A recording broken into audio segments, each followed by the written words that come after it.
next up, as we sort of wrap up the 2024-25 academic year, we sort of transition over to 25-26.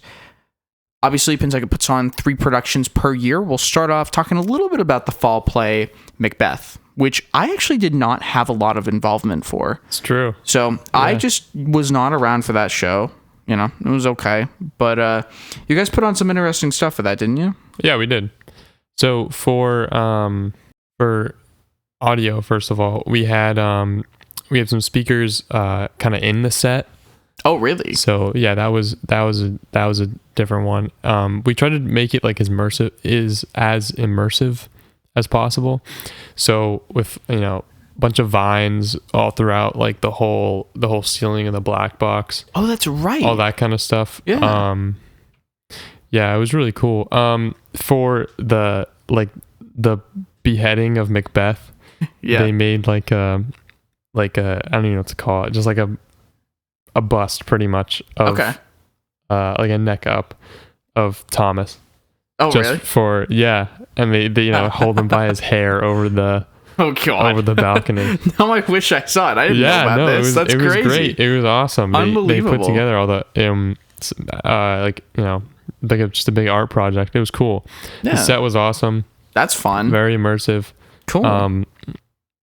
Some like sounds literally. I was gonna say you guys probably behind you. You guys probably did some weird stuff, like not like weird in a good way, for like the sound effects and stuff like that. Sort of with this sort of immersive sound that not only you naturally get through the black box, because it's sort of set up for I think 7.1. Yeah, it's like 7.1 or something. Yeah, in the black box, and then we just add more speakers. Yeah. So what we do for the audio, there were microphones, but obviously it's not a musical, it's Macbeth. Correct, yeah. So there was just a lot of underscoring, like dogs barking, knocks on the door, like that kind of thing.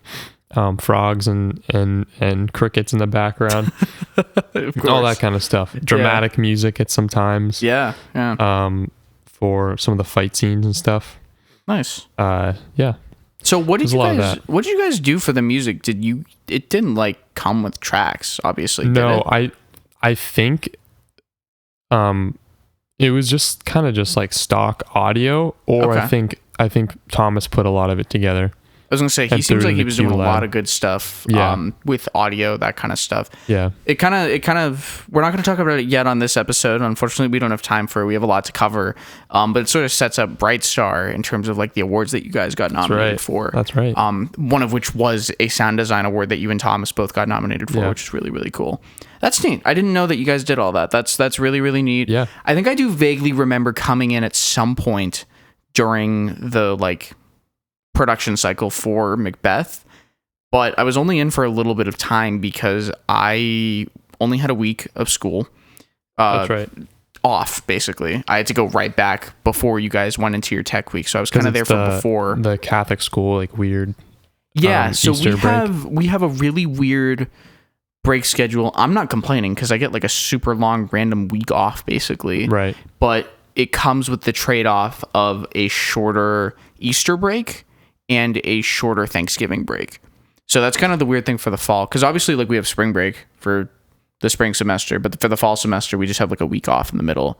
And then we have a shorter Thanksgiving break, but it gives me the chance to come back and say hi and help out a little bit. That's right. I didn't really do that this time around. I feel like I was busy this time around, which is why I didn't go in as much. I think you were. Probably. I don't really remember. It was a while ago, but it was really cool to kind of talk a little bit about Macbeth. Really cool set design. I remember going in and I remember someone going up and down the genie. It was probably Mr. Burby doing lights or something and vines and stuff. I remember it kept getting caught and stuff. So it was super, super fun. But it was a really, really fun thing to kind of take a look at, sort of introducing more of that immersive element into the black box, which you guys seem to really capitalize on for more and more shows that you put on.